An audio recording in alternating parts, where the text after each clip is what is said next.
வணக்கம். இரவு நேர பிரதான செய்திகளின் ஊடாக நர்மதா சிறையில் முதலில் தலைப்புச் செய்திகள்.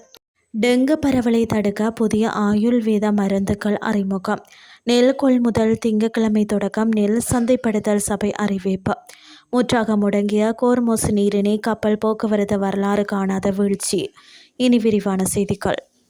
டெங்கு நோய் பரவலை எதிர்கொள்வதற்காக விசேட ஆயுர்வேத மருந்துகள் தயாரிக்கப்பட்டுள்ளதாக அரசு ஆயுர்வேத மருத்துவ அதிகாரிகள் சங்கம் தெரிவித்துள்ளது.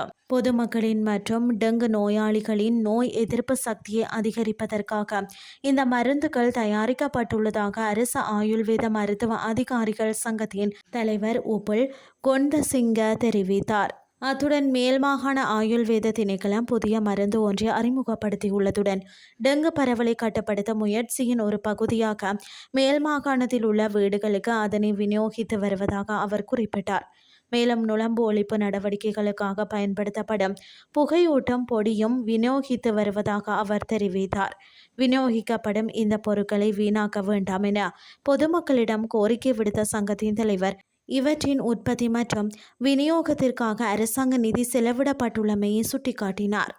நெல் கொள்முதல் நடவடிக்கைகள் எதிர்வரும் திங்கட்கிழமை முதல் ஆரம்பிக்கப்படவுள்ளதாக நெல் சந்தைப்படுத்தல் சபையின் தலைவர் தெரிவித்துள்ளார். இதன்படி நாடு தழுவிய ரீதியில் அறுவடை செய்யப்பட்ட நெல்லை அரச கொள்முதல் நிலையங்களூடாக கொள்வனவு செய்வதற்கு தேவையான அனைத்து ஏற்பாடுகளும் பூர்த்தி செய்யப்பட்டுள்ளதாக அவர் மேலும் குறிப்பிட்டார். இனி வெளிநாட்டு செய்திகள். அமெரிக்கா மற்றும் ஈரானுக்கு இடையே மீண்டும் வெடித்துள்ள தீவிர இராணுவ மோதல்களை தொடர்ந்து உலகின் மிக முக்கிய வர்த்தக நீர்வழியான கோர்மோஸ் நீரிணையில் சர்வதேச கப்பல் போக்குவரத்து வரலாறு காணாத அளவில் வீழ்ச்சியடைந்துள்ளது. பிரித்தானியாவை தளமாக கொண்டு இயங்கும் முன்னணி கடல்சார் தரவு அமைப்பான லாய்ட்ஸ் லிஸ்ட் இன்டெலிஜென்ஸ் இந்த தகவலை வெளியிட்டுள்ளது. இது குறித்த அந்த நிறுவனம் தனது அதிகாரப்பூர்வ எக்ஸ் பக்கத்தில் பதிவொன்றை வெளியிட்டுள்ளது.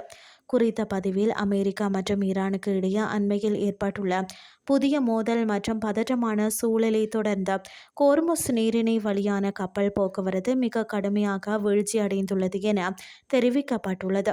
அத்தோடு அமெரிக்காவின் ஒருங்கிணைப்பில் ஓமன் நாட்டு பகுதியில் அமைக்கப்பட்டிருந்த கடல்சார் பாதுகாப்பு பாதை வழியாக பயணிக்கும் வர்த்தக கப்பல்களின் நடமாட்டம் தற்போதைய வன்முறை பதிலடி தாக்குதல்களால் முற்றிலும் முடங்கும் நிலை தள்ளப்பட்டுள்ளதாக லாய்ட்ஸ் லிஸ்ட் தரவுகள் உறுதிப்படுத்தியுள்ளன. சர்வதேச அளவில் கச்சா எண்ணெய் மற்றும் இயற்கை எரிவாயு கொண்டு செல்லும் பிரதான பாதையில் கப்பல் போக்குவரத்து முடங்கியுள்ளது. உலக பொருளாதார சந்தையில் பெரும் கவலையை ஏற்படுத்தியுள்ளமை குறிப்பிடத்தக்கது. செய்திகள் யாவும் நிறைவடைகின்றது.